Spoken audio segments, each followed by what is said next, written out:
ખ્રિસ્તમાં મારા વહાલા ભાઈઓ અને બહેનો, આપ દરેકને ખ્રિસ્તમાં પ્રેમી સલામ.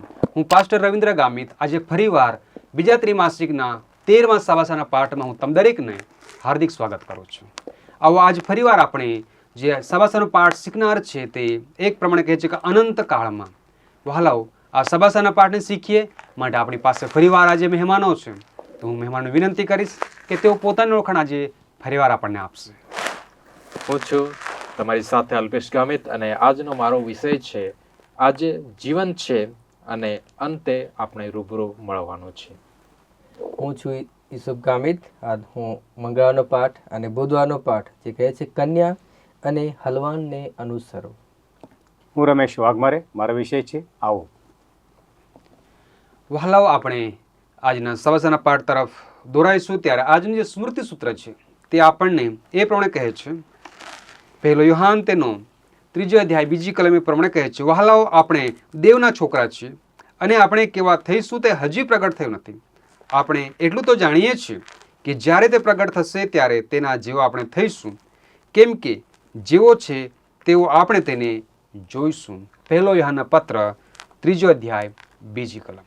આવો આ પાઠને આપણે વધુ સમજીએ એના માટે આપણે પ્રાર્થનામાં જોડાઈશું. આપણા મધ્ય પાસ્ટર વડીલ રમેશભાઈ છે, તેઓને હું વિનંતી કરીશ તે આપણને શરૂઆતની પ્રાર્થનામાં દોરી જશે. સારું, આપણે પ્રાર્થના કરીએ.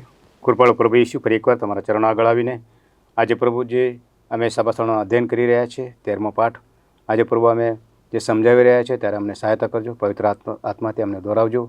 જેઓ સાંભળી રહ્યા છે પ્રભુ તેમને પણ તમે પ્રભુ સમજશક્તિ આપો, તેમને પણ પવિત્ર આત્માથી ભરપૂર કરજો. એવી રીતે પ્રભુ તમારી સુવાર્તા જે અત્યાર સુધી અમે જે પાઠો દ્વારા પ્રભુ સંભળાવી છે દરેક જણ પ્રાપ્ત કરે અને બીજાઓને પ્રભુ આ સુવાર્તા બીજા પાસે લઈ જાય તે માટે કૃપા કરો.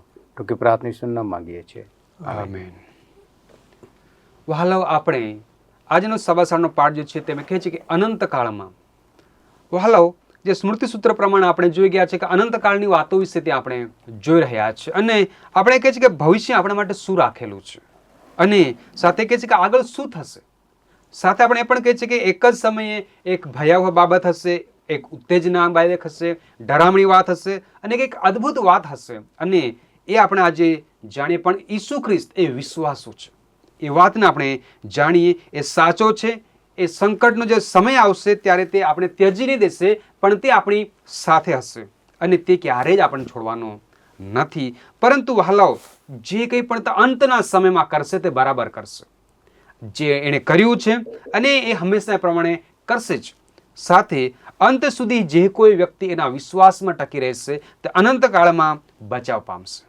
વહાલાઓ, સાથે આ પૃથ્વી પર આપણે જે રહીએ છીએ ત્યારે કેટલા પણ આપણા બાકીના દિવસો હશે એ ગાળતા સમય દરમિયાન આપણી નજર ખ્રિસ્તના તરફ રાખીએ અને ખાસ આપણે એમાં અડગ બની રહે. કેમ કે આજે આ ધ્યાન આકર્ષિત કરતી આ દુનિયા છે, એ દુનિયામાં આપણે દાઉદ ભક્તના સમાન એ કહીએ કે મારી દ્રષ્ટિ યહોવા તરફ છે, જે મારા પગલાને ફાંદામાંથી કાઢશે. બીજી શબ્દમાં આપણે એમ કહીએ તો એમ પણ કહી શકીએ કે મારી દ્રષ્ટિ હું પર્વતો તરફ લગાડીશ કે જ્યાંથી મને સહાય મળે છે. તો આવો આ અઠવાડિયે આપણે ચાલો સ્વર્ગના વિશે આપણે શીખીએ. સ્વર્ગ તરફથી આપણા માટે પુરસ્કારો છે એમના વિશે આપણે શીખીશું. સ્વર્ગ કેવો હશે, છેવટે આપણે આખરે તેની સાથે રહેવાનું છે, તો કેટલું અદ્ભુત રીતે તેણે બનાવ્યું છે અને સાથે મૃત્યુ સુધી જેણે આપણને પ્રેમ કર્યો છે તો તેણે તેના વિશ્વાસુ લોકો માટે કેટલું અદ્ભુત રાખી મૂકેલું છે. તો આવો આપણી પાસે જે મહેમાનો છે, આપણી પાસે હું અલ્પેશભાઈ છે, તેને વિનંતી કરીશ કે આગળના ભાગને અદ્ભુત રીતે આપણામાં પ્રકાશમાં લાવશે.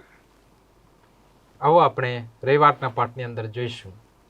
આજે આપણે આજુબાજુના જે માહોલ છે એનો વિચાર કરીએ અને જોઈએ કે આજે જોઈએ છે કે દરેક લોકો ગભરાય છે, ભીએ છે.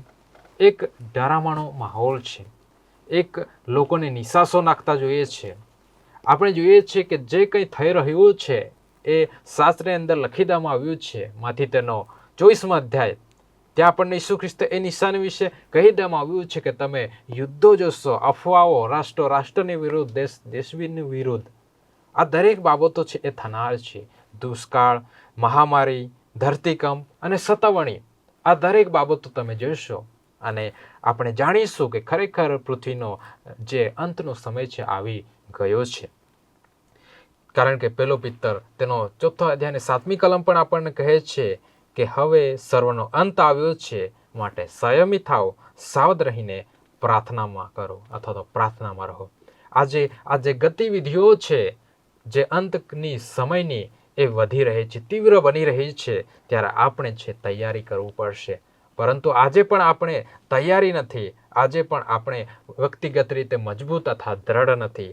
આપણે દ્રઢ થવાનું છે, પરંતુ આજે આપણે એના પર વિચાર કરતા નથી. આપણને કારણ કે ખબર નથી કે આવતીકાલે શું થનાર છે, આવતી ઘડીએ શું થનાર છે, એ આપણને ખબર નથી. યાકૂબ તેનો 4 અધ્યાય 13મી અને 14મી કલમ આપણને ચોકસાઈ રીતે કહે છે કે આપણે તો એક ધુમ્મસ સમાન છે, જે થોડી વાર દેખાય છે અને થોડી વાર પછી અદૃશ્ય થઈ જાય છે. આજે આપણા જીવનને એક પુનઃ વિચાર કરીને પુનઃ સ્થાપિત એટલે કે આપણા જીવનની અંદર આત્મિકતા લાવવાની જરૂર છે. પુનઃ જાગૃતિ લાવવાની છે કે જેથી આપણે ખ્રિસ્તને મળવા સારું તૈયાર થવાનું છે. જે અનંત કાળનો સમય આવી રહ્યો છે, એટલે કે સ્વર્ગ રાજ્ય આવી રહ્યું છે, એના માટે તૈયાર કરવાનું છે. આજે આપણે પોતાને તૈયારી કરવાનું છે, કારણ કે આજે આપણે પ્રાર્થના કરવાનું છે.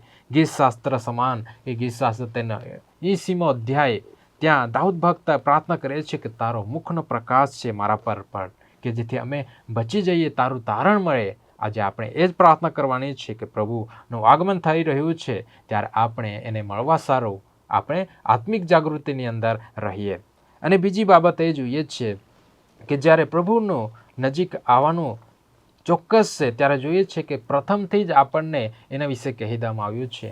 આપણને જે ખ્રિસ્તનો ઉદ્દેશ્ય છે કે આપણે તૈયારીમાં રહીએ, પરંતુ આજે પણ તૈયારીની અંદર નથી. જ્યારે શરૂઆતથી જોઈએ છે ઉત્પત્તિની અંદર એના પ્રતિમાની અંદર બનાવ્યા, ત્યાર પછી જે પાપ આવે છે, ત્યાર પછી જોઈએ છે કે એનો લોકોને પણ પુનઃ સ્થાપન માટે દેવ શું કર્યું, એ લોકોને ફરી વખત એક બલિદાન વિધિ આપી, એ લોકોએ કરી, છતાં પણ છે પાપની અંદર પડ્યા. અને એમ કરીને દેવ છે આપણા માટે કેટલું બધું કરે છે. આપણા માટે જોઈએ છે એ માર્ગદર્શન આપ્યું, વચનો આપ્યું, કરારો આપ્યા, આજ્ઞાઓ, નિયમો, કાયદાઓ અને શું જોઈએ છે વિધિઓ આપ્યા, કે જેથી આપણે પુનઃ સ્થાપન થઈએ, એટલે કે પ્રભુની નજીક આવીએ, પ્રભુને જાણી શકીએ, પ્રભુનું આગમન થનાર છે એના વિશે જાણી શકીએ. છતાં પણ છે આજે આપણે એ સમજી શકતા નથી. દેવે આપણા માટે બધું કર્યું કે જેથી આપણે એ પુનઃ સ્થાપન એટલે કે આત્મિક જાગૃતિ અને ખ્રિસ્તને સ્વીકારીએ. યોહાન તેનો 3મા અધ્યાય અને 16મી કલમ કહે છે કે એણે સગળું આપણા માટે આપ્યું, એકાકે જનિક દીકરો પણ આપ્યો, કે જેથી આપણે એના પર વિશ્વાસ કરીએ અને આપણને અનંત જીવન મળે. આપણે કલ્પના પણ નથી કરી શકતા કે દેવે આપણા માટે શું કર્યું છે. આપણે વારંવાર ભૂલી જઈએ છીએ કે આ જે દુનિયા છે, આની અંદર જે લડાઈઓ ચાલી રહી છે, જે પરીક્ષણ આવી રહ્યા છે, એમાં ભૂલી જઈએ છીએ. આ જીવનની જે દોડ છે એમાં ભૂલી જઈએ છીએ કે આપણે કોણ છે. ત્યારે ફિલિપી તેનો 3 અધ્યાયની 20મી કલમ આપણને યાદ અપાવે છે કે આપણી નાગરિકતા છે આ અહીંની નથી, પરંતુ આપણી નાગરિકતા તો સ્વર્ગની અંદર છે, જેમાં આપણને તારણહાર પ્રભુ ખ્રિસ્તની આતુરતાથી રાહ જોઈએ છે કે જ્યારે એ આવશે ત્યારે આપણું જે વિનાશી શરીર છે અવિનાશી ધારણ કરશે અને આપણે સગળા છે એના મહિમાવાન શરીરની અનુરૂપ થઈ જઈશું. જેમ જેમ વિશ્વનું આ અંત નજીક આવી રહ્યો છે, ત્યારે આપણે એના પર વિચાર કરવાનું છે કે ખ્રિસ્ત એના વાદળા પર બેસીને, એટલે કે વાદળા સહિત આવનાર છે, રણશિંગડાના અવાજ સાથે આવનાર છે, પ્રમુખ દૂતોની વાણી સહિત આવનાર છે, હજારો દૂતોની સાથે આવનાર છે. એનો વિચાર કરીએ અને ત્યારે આપણો ન્યાય પણ થનાર છે વહાલાઓ, તો એનો વિચાર કરીએ. અને જ્યારે એ આવશે ત્યારે શું થશે? પેલો થેસલોનિકનો પત્ર જણાવે છે કે એ રણશિંગડાના અવાજ સાથે આવશે. જેઓ ખ્રિસ્તમાં મુવા છે એ લોકો પ્રથમ ઉઠશે અને ત્યાર પછી જેઓ કબરમાં છે તેઓ ઉઠશે અને એને જોશે. એ દરેક આંખ જોશે એમ કે છે. તો એક દિવસ આપણે ખ્રિસ્તને જોનાર છે અને એને જોઈશું અને આપણે દરેક છે એના ખ્રિસ્તની સાથે છે એના રાજ્યને પણ જોઈશું. અને એ ચોક્કસ અને ખાતરી ભર્યું છે, કારણ કે પ્રકટીકરણ તેનો 22મા અધ્યાય અને 6ઠી કલમ કહે છે, કારણ કે દેવ વિશ્વાસુ અને તેમના વચન છે એ સત્ય છે. આજે એ વચન આપણને સત્યતા શીખવે છે. એ પ્રભુ નજીક આવી રહ્યો છે અને એ આવી રહ્યો છે અને એની સાથે છે એનું જે શહેર છે, પવિત્ર નગરી છે, એ પણ આવી રહી છે. અને એની ઉપમા છે એક કન્યા માફક આપવામાં આવી છે. એ કન્યાની ઉપમાને આપણે સમજીએ, એ યરુશલેમ મંદિર વિશે આપણે જોઈશું. આગળના પાઠ આપણને પાસ્ટર યુસુફભાઈ જણાવશે. સારું, આ સમય આપણે મંગળવારનો પાઠ જે છે કન્યા, અને પાસ્ટર અલ્પેશે કીધું કે એ પવિત્ર નગર યરુશલેમ, તો યરુશલેમ જે છે એના વિશે આપણે આગળ જોઈએ. એના પહેલાં જો યોહાન જે શિષ્ય જ્યારે એને પાત્મસ નામના ટાપુ પર એનો દેશ નિકાલ કરવામાં આવે છે અને એને એક સદર્શન આપવામાં આવ્યું, અને એ સદર્શન હતું કે આપણે અનંત કાળ માટે જ્યારે દેવને ફરી મળીશું ત્યારે તે કેવું હશે. પવિત્ર નગર જે યરુશલેમ તેને દેખાડવામાં આવે છે પ્રકટીકરણ તેનો 21 અધ્યાય અને 9-11 અંદર. વહાલાઓ, આ એક લગ્નની ઉપમા દ્વારા પ્રભુ પરમેશ્વર આપણને સમજાવવા માગે છે કે ખ્રિસ્ત અને તેના લોકોનું જે મિલન છે એ કઈ રીતે થશે અને એના બીજા આગમન દરમિયાન કેમક થશે એ દર્શાવવા માગે છે.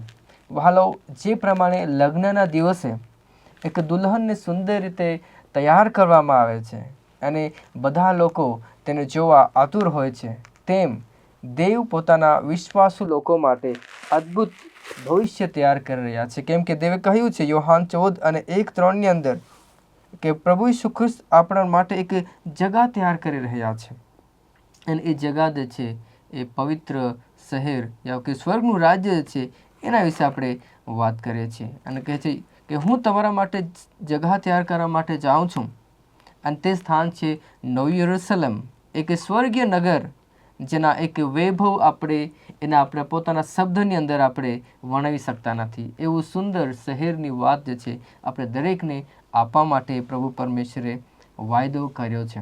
વહાલાઓ, બાઇબલની અંદર જે છે એ પવિત્ર નગર જે યરુશલેમ નગરી જે છે એને એક દુલ્હન, એક કન્યાના એક રૂપક તરીકે આપવામાં આવ્યું છે. પ્રકાશિત વાક્ય 21 અને 2 અંદર અરે દેવ અને પ્રભુ પરમેશ્વરની જે પ્રજા છે તેમના લોકોને એક દુલ્હન કહેવામાં આવ્યું છે કે એને પણ કન્યા કહેવામાં આવી છે.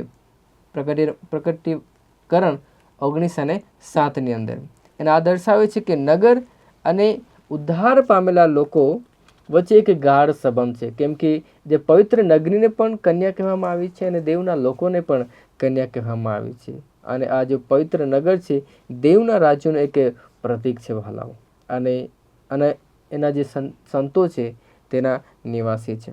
જેમ આપણે એક નવા લગ્નની જે શરૂઆત છે એની જે શરૂઆત એક સારી પેઠે કરતા હોય છે, તેમ એક ખ્રિસ્તનું જે બીજું આગમન છે તેના માટે આપણે કે આનંદ અને શાંતિ અને તેની અનંત સંગતની શરૂઆત થશે. જો આપણે એ શરૂઆત કરવા માગીએ છીએ તો આપણે પોતે તૈયાર થવું પડશે. જે પ્રમાણે એક કન્યા અને લગ્ન માટે તૈયાર થાય છે એ રીતે આપણે પોતાને તૈયાર કરી શકીએ છીએ. કેમ કે પ્રભુ ઈચ્છે છે કે આપણે તે દિવસ માટે તૈયાર રહીએ અને આપણે આશ્ચર્યચકિત ના થઈએ એ માટે સદા માટે જે છે આપણે તૈયાર રહેવાનું છે.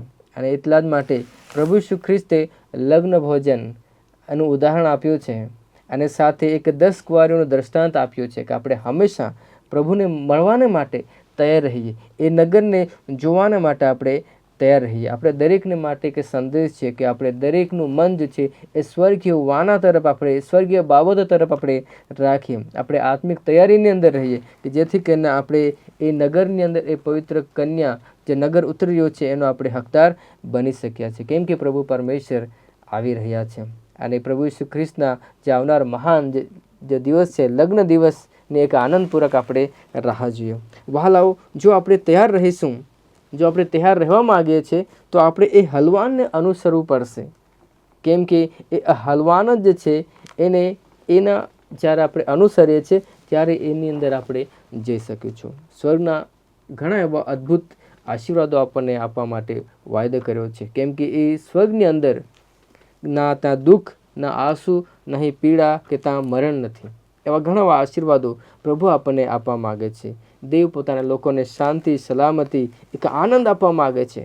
પરંતુ સ્વર્ગનો સૌથી મોટો આનંદ કયો છે કે પ્રભુ ઈસુ ખ્રિસ્ત જેણે આપણા દરેકને સારું પોતાનો જીવ આપ્યો છે એ હલવાનને આપણે આપણા નજરો સમક્ષ આપણે પામીશું અને તેણે આપણા ઉદ્ધાર માટે વ્યક્તિગત જે બલિદાન આપ્યું એને આપણે એક આભાર માનવા માટે તેની સમક્ષ આપણે ઊભા રહીશું. ઈસુ ખ્રિસ્ત છે એ હલવાન છે જેણે આપણા માટે બલિદાન આપ્યું અને આપણા ધણિયારા પણ છે અને આપણા જીવનનું માર્ગદર્શન કરનારા પણ છે. વહાલાઓ, આજે એ કન્યા સ્વરૂપ આપણે તૈયાર થઈએ એ હલવાનને મળવાને માટે, કેમ કે દેવ તેમના લોકોને પોતાના મનમાં રાખે છે અને જેઓ તેનો વિશ્વાસથી અનુસરે છે તેઓ ચોક્કસ પ્રભુના રાજ્યના હકદાર બનશે. વહાલો, આપણે આપણા પ્રભુ પરમેશ્વરને આપણે મળવા માટે તૈયાર રહીએ, કેમ કે પ્રકટીકરણ એની અંદર 14 અને 4 અંદર પણ આપણને કહેવામાં આવે છે કે પણ તે જ કરવું જોઈએ. આ તે જ છે જે હલવાન જ્યાં જાય છે તેનું અનુસરે છે. તો વહાલો, આપણે હલવાનને અનુસરીએ, કેમ કે આપણને ઉત્તમ ઉદાહરણ એણે આપણને પૂરું પાડ્યું છે. જો આપણે સ્વર્ગમાં તેને અનુસરવા માંગતા હોય તો આપણે પહેલાં તેને પૃથ્વી પર અનુસરવું પડશે. તો વહાલાઓ, આવો આપણે અહીં જ અનુસરવાનું, અહીં જ પ્રભુ પરમેશ્વરનું કહેવાનું માનીને એના આજ્ઞા પાલનની અંદર, એના ભયની અંદર એ શાંતિ અને સલામતી પામવા માટે આપણે પ્રયત્ન કરીએ. આગળનો જો ભાગ છે એ રમેશભાઈ આપણને તોડશે. સારું, તો સરસ. આપણે અત્યારે જે સભાસ્થળનો પાઠ અનંતકાળમાં એ વિશેનો જે છે તે આપણે સાંભળી રહ્યા છે. પાસ્ટર યુસુફ એમણે પણ આપણાને જે જણાવ્યું છે કે જીવંત, આજે જે જીવંત શબ્દ છે, જીવંત વચન છે, પ્રભુ ઈસુ ખ્રિસ્ત જીવંત છે, દેવ જીવંત છે. તો આપણે જે જીવંત છે તેની સંગાતે વળગી રહીશું, અને જો આપણે તે આપણાને બોલાવે છે, તે આપણે તેડો આપે છે, તો એ કહે છે કે આવો. અને આજે આપણને ફરીથી તેડો આપવામાં આવ્યું છે. આપણે જોઈ રહ્યા છીએ કે માથીનું પુસ્તક 11મો અધ્યાય ત્યાં કહેવામાં આવ્યું છે, ઓ નહીં વૈતરું કરનારાઓ અને ભારથી લદાયેલાઓ, તમે સગળા મારી પાસે આવો. આજે અમે જે દુનિયામાં જીવી રહ્યા છીએ, અમને એવું લાગતું હશે કે અમે ખુશખુશાલમાં છીએ, પણ વાલો, અમારી પાસે ઘણા દુઃખો છે, પરિબળો છે, પડકારો છે. ભલે અમને આનંદ લાગતો હોય કે અમારા પૃથ્વી પરના જીવનમાં, તો એ જીવન જે છે એ જીવન પૂરતું નથી. સ્વર્ગીય રાજ્યમાં અનંતકાળમાં આપણે જ્યારે પ્રવેશ્યું છે, જેમ રવિન્દ્ર સાહેબે કીધું કે અંત સુધી આપણે ટકવું પડશે. પ્રભુ ઈસુ ખ્રિસ્તના વિશ્વાસમાં અંતકાળ સુધી ટકવું પડશે, અને તે માટે જ કહે છે કે આજે અમને કહે છે કે આજે તમે આવો. એટલે કે અમે અમારા જીવનમાં રોજ પ્રભુની સંગાતમાં આવવાની, ચાલવાની ગરજ છે આપણને. અને તે કહે છે યશાયાનું પુસ્તક તેમાં 55મો અધ્યાય કે હે તૃષિત જનો, તમે સર્વ મારી પાસે આવો. આપણાને તરસ લાગવી જોઈએ. પ્રભુ આપણને તરસ આપવા ઈચ્છે છે. જેમ કે સમરોની સ્ત્રીને પ્રભુએ એની જે તરસ હતી તે જગાડી, અને એવી રીતે એની તરસ જગાડી કે એણે એ તરસ એટલી લાગી કે બીજાઓને તે લઈ આવી, બીજાઓને તેને તેડો આપ્યું. એવી રીતે અમારું જે જીવન છે પ્રભુ પાછળનું, અમે તો આવીએ જ, કેમ કે 14 અધ્યાય, યોહાનનો 14 અધ્યાય કહે છે કે તમે સર્વ મારી પાસે આવો, તમે વૈતરો કરનારો આવો, કે જે તમે મેં તમારા માટે જગ્યા તૈયાર કરી છે. એ કેવી જગ્યા છે? પાસ્ટર ઈસુએ આપણને સમજાવ્યું છે. ત્યાં 21 અધ્યાય 4 વચન, ત્યાં મૃત્યુ નથી, ત્યાં કોઈ તકલીફ નથી, કોઈ પણ દુઃખ નથી. એવી જગ્યાએ આપણને પ્રભુ બોલાવે છે. તો અમારો વિશ્વાસ એના પર હોવો જોઈએ કે જ્યાં અમે જઈ રહ્યા છે ત્યાં બીજાને આપણને તેડવાની જરૂર છે. તો યોહાનના પુસ્તકમાં 6 અધ્યાયને 37 વચનમાં કહેવામાં આવે છે, જે મારી પાસે આવે છે તેને હું કાઢી દઈશ નહીં. પ્રભુ આપણને બોલાવે છે, પ્રભુ આપણા પર પ્રેમ કરે છે, અને આપણે તે કાઢશે નહીં. અનવાલો, અમે વિશ્વાસથી પ્રભુ પાસે અમે આવવાની આપણને ગરજ છે. અને ખરેખર પ્રકટીકરણમાં પણ કહેવામાં આવે છે એ 22 અધ્યાય 17 વચનમાં, આત્મા તથા કન્યા બંને કહે છે કે આવ. જે સાંભળે છે તે એમ કહે છે આવ, અને જે તરસ્યો હોય તે આવે અને જીવનનું પાણી મફત લે.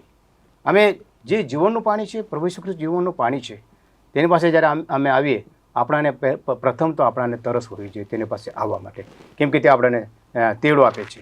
અને માટે જ પ્રભુ ઈસુ ખ્રિસ્ત કહે છે કે હું થોડી વારમાં આવું છું. આપણને આવવા માટે કહે છે, અને પ્રભુ પણ આપણી પાસે આવે છે. એ કેમ આવે છે? જ્યાં એણે જગ્યા તૈયાર કરી છે તે જગ્યા પર જવા માટે પ્રભુ આપણને લેવા માટે આવે છે. તો બંને બાબત હોવી જોઈએ આપણે જીવનમાં. પ્રભુ ઈસુ બીજું આગમનની આપણે રાહ જોવાની ગરજ છે. પ્રભુ પાસે રોજબરોજ આપણા જીવનમાં એની ઉપસ્થિતિમાં આવવાની આપણને જરૂર છે. તો કેટલી ઝડપથી આપણા યથાર્થ દર્શનમાં જો આપણે મૃત્યુમાં આંખો બંધ કરીએ છીએ, જ્યારે આપણું મૃત્યુ થાય, જ્યારે આપણે આંખો બંધ કરીએ છીએ, તે પછીની વાતો જે આપણે જાણીએ છીએ તે ખ્રિસ્તનું આગમન હશે. તેમાં મૃત્યુ પછી આપણે જાણી શકવાનું નથી કશું, પણ બીજી વાત એ જ હશે કે પ્રભુનું બીજું આગમન હશે. તો આપણું જીવન કેટલી ઝડપથી પસાર થઈ રહ્યું છે તે ધ્યાનમાં લેવું, અને તે જ ઝડપથી ઈસુ આપણા માટે પાછા આવી રહ્યા છે. હું થોડી વારમાં આવું છું, થોડી વારમાં જ આવું છું. અને કદાચ પુનરુત્થાન વખતે આપણે પહેલો વિચાર હશે કે વાહ પ્રભુ તમારું આવું ટૂંક સમયમાં જ હતું, ત્યારે આપણે એમ જ કહીશું કે ખરેખર પ્રભુ તમારું આવું ટૂંક સમયમાં હતું અને તમે ખરેખર તમારા વચનથી તમે આજે અહીંયા આવ્યા છીએ. ખરેખર હવે આપણે આરીસાની જેમ, પરંતુ ઓછું આપણે અત્યારે જોઈ રહ્યા છીએ, પણ જ્યારે પ્રભુ ઈસુ ખ્રિસ્ત આવશે ત્યારે આપણે તેને રૂબરૂ જોઈશું.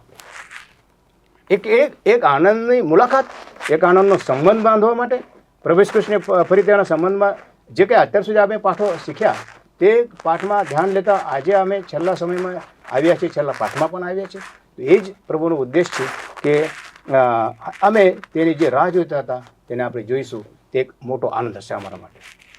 તેના માટે પણ આપણને એક તેડું છે. બીજું કે અમે આ જગતના ઉથલ પાથલથી, જગતના જે પરિબળો છે, પરીક્ષણો છે, તેનાથી પણ છુટકારો મેળવવા આપણે જઈ રહ્યા છીએ. તો વાલાઓ, હંમેશા સક્ષમ અમે રહીએ અને પ્રભુની સમક્ષ હાજર રહેવા માટે આપણે વિશ્વાસ, ઈશ્વર પરનો પ્રેમ અને ભલાઈમાં ભરોસો આપણે રાખીએ કે પ્રભુ ઈસુ કૃપા, પ્રભુ ઈસુ તમે જલ્દી આવો, એમાં આપણે બોલવું જોઈએ. અને ખરેખર અહીંયા કહે છે જો આપણે પ્રભુના વચનને ખાઈને ખ્રિસ્તનો ધર્મ પ્રાપ્ત ન કરીએ તો આપણે પ્રભુના શહેરમાં પ્રવેશ માટે કોઈ હકદાર નથી આપણે.